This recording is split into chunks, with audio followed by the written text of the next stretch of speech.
I think this year that, it's been hard. It's been a little bit harder in many respects to perhaps than ever before. I've had to dig deeper to get more out of the car. When I first started racing, my first kart was an all kart, and it was bent and busted, and my dad resprayed it with paint from Halfords, I think it was, or B&Q, I can't really remember. And that kart, we didn't have the same engine power as the guys that were at the top because we couldn't afford it, and I had to dig so deep to bring more. So to bring extra tenths out of the car, then it was really physically possible. I wish I could express how tough it is. And today was one of those days again, but it's my comfort zone is when I'm in that zone, because that's where I started. I started with, obviously my car today is much better, but I started with a car that wasn't that great, and I think I'm so grateful for that time. If I started with a perfect car back when I wouldn't have the ability probably to do what I do today. Sebastian, a second row lockout for Ferrari today. Is that ultimately just the difference in the car this weekend? Well, car and driver is always a combination, so it's not fair, I think, to blame it just on the car. I think ultimately, the combination of the two, they were better, or the combination of the three, because there are two drivers that are in front of us with the same car, was better than ours. So, I think it would have looked a bit nicer, having the colors mixed up a bit. Now it's a bit dull, silver, red, and blue. So I'm pretty sure that's not going to be the way we finish tomorrow. So head down, and I said after the qualifying that we will try everything and fight as much as we can tomorrow. Do you dare to dream that the final race could be what it could be? I certainly dream of unicorns a lot. They're certainly a sign of hope and opportunity. So I think my next tattoo is probably going to be a unicorn. Riding a rainbow. Somewhere on my face. Probably without the rainbow. But yeah. Eating cake. What? Eating cake. Eating cake. Oh, unicorn eating cake. Interesting. On a rainbow with some stars. Romain, great performance getting up there in the top 10. How good does it feel underneath you? Yeah, I think it was a good quali. To be fair, that Q3 run 1, I think is one of the best laps of my career. Finished across the line, I thought, well, there's not much more on track here. So that was good. Happy with that, and great that we managed to go in Q3 against, I don't know the number in the year, but it must be pretty good.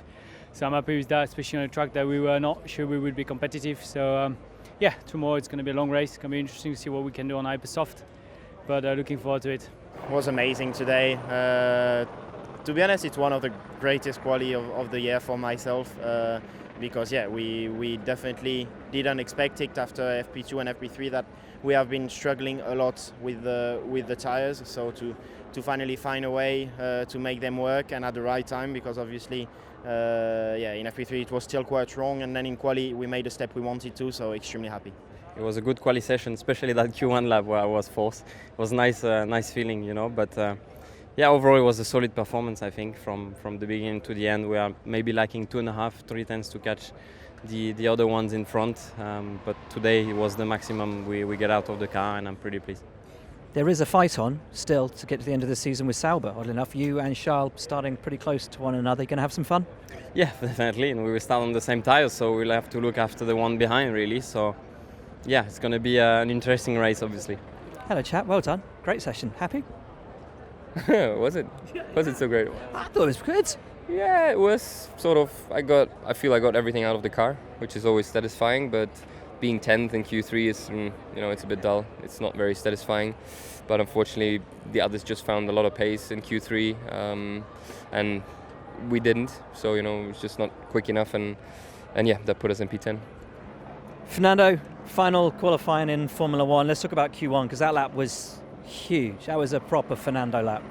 Yeah, it was good. We were quite pessimistic on the options to go through Q2, because we've been not very competitive in any of the sessions so far this weekend. But we managed to go to Q2, so that was a good moment. And then now we start P15 tomorrow, 5 positions away from points from P10. And we'll try to do our best and hopefully benefit from some action in front of us. I think by pace, maybe we are not in top 10, but who knows tomorrow.